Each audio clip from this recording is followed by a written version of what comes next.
All right, dear. Hello and welcome to day 16. Day 16 of 40 days on a juice fast cleanse as my personal identity experiment.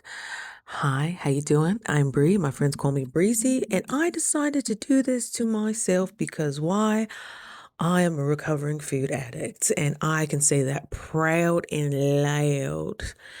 Because once you give it attention, it loses its power. Once you give it a light, once you put it in front of people, even if that's talking to my ancestors right now, because I'm not sure if the algorithm is feeling me yet, but we're going to get this tightened in.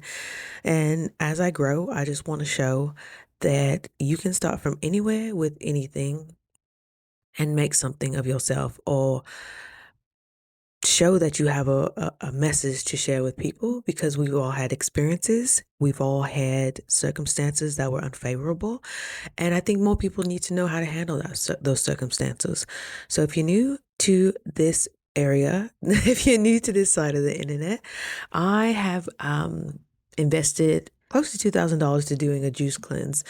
And why would you invest that? Because when you are fighting, not even fighting, when you have succumbed to things that feel greater than you, it's time to reach out. You can sit there and let it completely absorb you, completely consume you, or you can be like, okay, this is a problem. This used to be easy back in the day.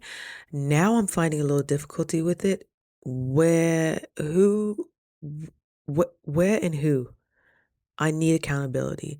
And sometimes you don't get that from your friends. Sometimes you don't get that from your family. But I do hope you get it from somebody or something you watched. So today's topic basically is what I'm learning. This is what I'm learning day by day. I've gone 2026 juicing. Okay. So what I'm learning is food is actually not the hardest part. The cravings that you thought were food that you still have when you smell something, the cravings that you thought you weren't actually even thinking, the cravings did the thinking for you. Whether you realize that's your parasites or is that's just your pattern, that's just your familial, that's the thing that you have just struggled with, you fought with, and you have yet to overcome. So I made a couple of points. So there's three different hungers that I'm going through when you've deprived yourself of your drug. There's an emotional hunger, there's a habitual hunger, and there's a stimulation hunger. So with the emotional hunger, this starts showing up when you're thawing, when you're unfreezing from being frozen for so long. And it's quite nice if you know the way your amygdala, which is in the back, that houses all your emotions and your fight, flight, or freeze. It's good to know what category you fall in. And you can ask ChatGPT by just explaining things you're going through, and it could probably break it down. I got it from mentors of, oh, when you break it down like that, okay. I've done many nervous system courses. I've done many nervous system masterminds, and I have come to find out that, yeah, I'm a flight and I'm a freezer. If I play dead, then nothing could affect me. If I play dead, then it will go away. And we just know that's not the case anymore. That's just, but it was right. It made sense at one point in time. It did work. It only has to work once for you to be like, okay, let me use that again. So emotional hunger is wanting food. This is wanting food to change your feeling, to change your emotional state, to soothe your stress, to suppress that emotion that's coming up that may not be favorable to show.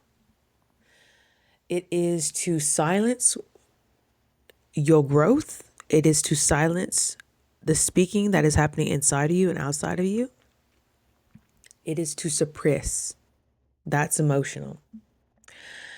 And when you're overwhelmed, I put it at that point. When you're overwhelmed, you're a little lonely, your brain wants something to soften that blow, to soften that edge. Food is a comfort button. We got food when my mom was so exhausted from work. By the time she picked us up from school, food would make her feel better. It would make us feel better. And that meant McDonald's. That meant what was available at McDonald's. That meant the Chinese food place. Oh my gosh, we knew it was going to be a good day, good evening. And then we would be so exhausted, we go right to sleep. You eat, then you go right to sleep. Oh, okay, this puts mommy in a good mood. I'm safe for today. We have food today. I'm safe for today. And once you start recognizing these patterns, it's like, oh, okay. So I need to explore that and I need to find my own resources that work. That used to work at 8 years old. It don't work at 35 no more. Am I the first person to tell you that? Good. Good. Okay. Next, we got our stimulation hunger. You dopamine fiend. Okay. Especially my neurospicy girls, especially my ADHD babies. Okay. This is you're craving something to do, something exciting. You need entertainment. You need some type of thrill in your life. And how thrilling is it? Trying to figure out what you're going to eat, whether that's a new restaurant or a place you've been to. The thrill of, oh, what am I going to eat today? You don't have to focus on what type of what your purpose is going to be when you're trying to eat, when you're trying to figure out, how do I do this? That's a huge distraction. You don't have to figure out your purpose. You don't have to reach out to your network. You don't have to work on your business plan. Like, oh, well, I actually have to eat, right? People tell me all the time, no, you have to eat. You have to eat. Girl, that one surprised me a little bit. Like I realized I want food. I want food, not stimulation. Or I want stimulation, not food. Like the different elements of food, whether that's crunchy. And I remember I was listening to this woman who broke it down so brilliantly of the ties between your cravings and what emotional needs your body is trying to send you the signal for. Because if you've used food to cope for long periods of time, you can't hear your body anymore. You don't even know when to stop eating. You can't hear your body anymore. You can't recognize the language your body is using. You can't recognize the signals it's giving. And your body is intelligent. It's constantly giving you signals, but you think it's just fatigue. You think it's just a headache. You think you're just, you're stressed, which adds to all of this imbalance. It is such a fine line that you are here to discover for yourself. Okay. So she said, when you're craving something crunchy, especially salty, you have unexpressed anger.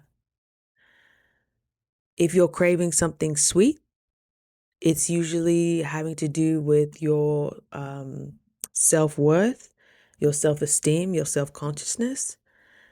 Crunchy is just anger, a repressed anger you haven't expressed. So and I can see the correlation. It makes sense now. Okay. Yeah, you want something flavorful to break up the boredom of the day, the boredom from not pursuing your your purpose.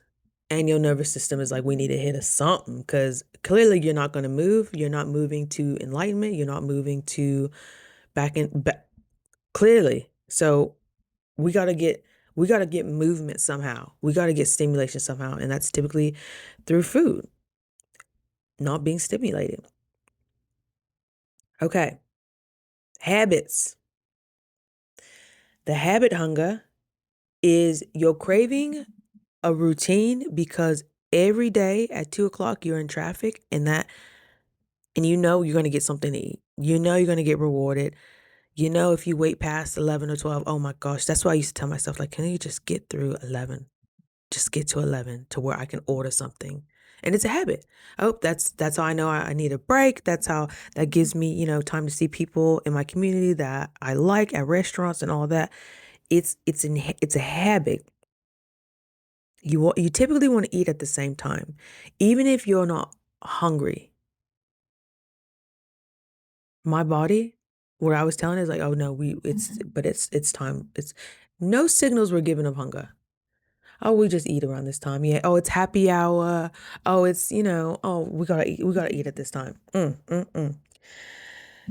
Oh, it's muscle memory. It's muscle memory. Okay, let's see what my coach said. Let's see. So my coach has a theme. I have a juicing coach, I have a business coach, and I have a relationship coach because those are the major pillars that I am moving towards, that I am doing a complete rehaul in my life.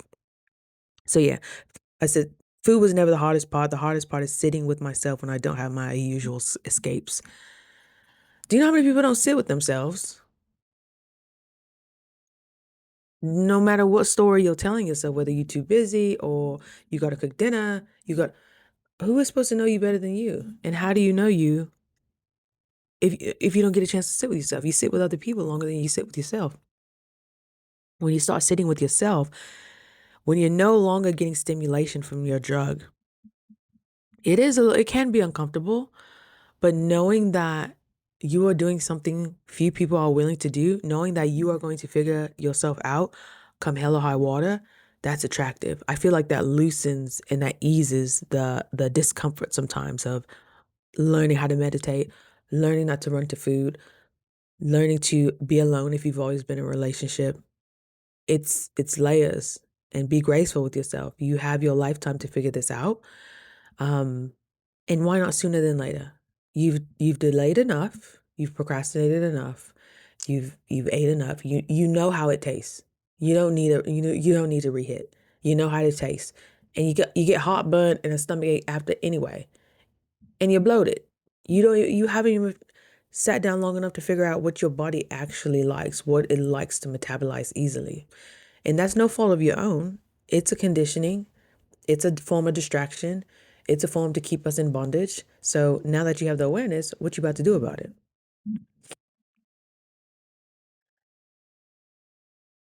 Honey, honey. My coach is always asking, send your poop. I'm like, oh my gosh. Oh my gosh. Okay. So today's day 16, and she themed today as the juice is a shovel now. So our juices, which I do about 7 juices, this is Himalayan husk. This is where the big boys start coming. That's on like day 15. When you've drinking so many juices, you're averaging about 6 to 7 quarts, or is that a quart? 32 ounces these jars. Are these quarts? I don't think so. But you're essentially doing about a gallon and a half of juice. So you are not starving. You just you have cravings and you have impulses and you have habits. That's all that is. Your habits, your emotions, and that stimulation. Majority of all of that has a trifecta leading to dopamine, dopamine, dopamine, dopamine. Your excitement comes from food. I have an intimate relation, like it's almost sexual relationship with food. I remember shameless, shameless confession. I remember when my ex-husband, I was like,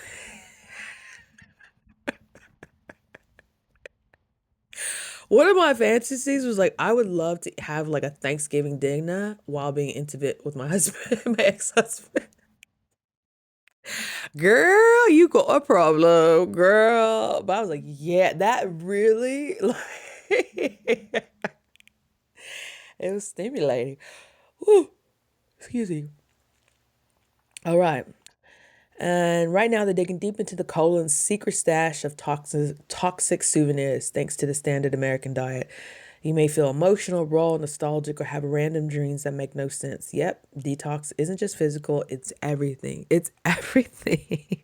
Mind you, this is all I'm sure if you've gotten to this channel, you know about the 3D, what's physical, how much is physical, how much is actually energetic. 0.00001% of what we see is physical. Isn't that wild? Okay. And the mantra for the day, every release is a rebirth. And it's crazy that we're 16 days in and I'm still having pretty good movements. How? And mind you, I've always been regular. I've never, if I've ever experienced like constipation or anything like that, it's maybe been for like a day. So, and now I'm starting to see like colors and all that. And will you always have solid? Everybody's different. Every physical body is different. So trust the process for your own, you know, for your own process. Trust your process for your own symptoms, for your own results, all that. But you will stick to the protocol. And that's why I think being in such an accountable group is it's priceless. It's a little harder to do it alone by yourself. And this was a huge tip that worked for me. She said, if you catch yourself fantasizing about soup, potatoes, or anything warm, which is my, oh gosh, I love soup and I love potatoes. I was craving potatoes. She's on it. She already knows. She said, if you're craving anything like this, drink a juice. Warmth cravings equals tired body. Tired body equals needs calories. Calories equals juice. Juice solves everything on a juice fast. And she said, other fun tip, sunbathe with your juice today. Let the light fuel you inside and out. And I'm telling you, as a person who does red light every day, and oh gosh, one of the places I go to, they just got a brand new full size, like actual lay down red light. Oh, your girl was in there. I could feel my cells turning over. When you stop digesting, your smell, your hearing, your senses go back to where they're supposed to be. Go back to where they're supposed to be, girl. I had so much phlegm come up. I'm like, oh my gosh, I know that's from my lungs. I know that's from my lungs. I had childhood asthma.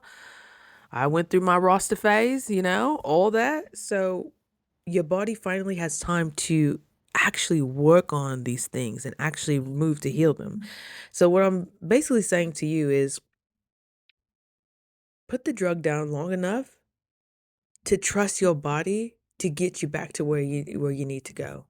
Yes, it's going to be uncomfortable, but staying in the same spot is way more uncomfortable. Okay? So know how you're being summoned through emotion, through stimulation, or just simply through habit. There was a really good, I'm going to say that for tomorrow. All right, this is going quiet long enough. My name is Bree. You can call me Brizzy. I'm here with you. We're doing this the right way. I know it's easy. It's simple to do things when nobody's looking, to get away with things, but you come to a point where you're just done with that nonsense. Your integrity muscle is just growing. I can't show up and have this video and be like, yeah, I had me a little taste of something. And mind you, I'm around food all the time, sometimes even my favorite food. And I'm like, whoo. Those first couple of weeks, I was sweating. Your girl was sweating. I'm not going to lie. Your girl was sweating. But now I just remind myself I am in control. I'm in control. I'm in control of this. I don't have to be in control of anything else. Anything else but this right here. I got somebody in my mind already making the decisions for me, so I don't need to get overwhelmed. I know what juices I'm making. I know what my grocery bill looks like. I know when I feel tired, I probably need to drink some more pineapple juice. I know when I'm having cravings to explore them and sit with them. If my body's saying you should probably lay down and rest, I listen. I know I need to work. I'm a single dog mom and my dog eats all organic. Okay, that's not cheap. That's a bill. I have credit card debt. I have student loan debt. I have all similar problems than you. I'm dating right now in Idaho. We're in Idaho. Okay? I got these cowboys out here. I got these farmers out here. I got these skiers out here. Okay. And it's so funny that when you make a decision to do something different, different people start popping up in your life. Life is just a mirror to what's already going on in here. So let's figure this out first so we can actually get the things that we want. A vision board is nice. A motivation movie is nice. But how do you know those are things you truly want unless you take the layers off and you actually sit with yourself and speak to your future self, speak to your higher self? I'm trying to manage that right now. Have I conquered it? Absolutely not. But it's in the progress. I'm getting little glimpses here and there. I'm getting little signs here and there. I'm like, ooh, all I need is a breadcrumb. All I need is a breadcrumb. And I'm like, I knew it. I remember when I watched Toy Story for the first time. I'm like, I knew it. I knew these toys could talk. I knew it. Anyway, Develop your abilities. We all have special capabilities. It's time to develop them, and just see where it takes you. You don't even have to know your destination. Just know that you're good. You know your triggers, you know your addictions, and nothing outside of you can phase you. Isn't that sexy? Isn't that powerful knowing that? I think so. All right, dear. Well, I love you so much. To whoever, my spirits, grandma, you listen to this? I love you so much. Ancestors, are you listening to this? I love you so much. Thank you for your divine protection. Thank you for giving me the option of being in this time right here, right now, when we have so many resources at our fingertips. We have so much information. And I know it's just up to me to have the faith, the courage, and self worth to keep moving forward. So I appreciate you taking this time with me. And it's all love, okay? And we're going to get better and better. And hopefully, I can leave little clues that will ignite some type of further thought as I'm getting my mind together, as my brain fog is clearing, as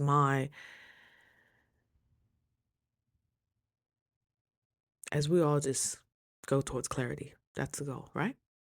We need that for the future, and we need that from you. Okay?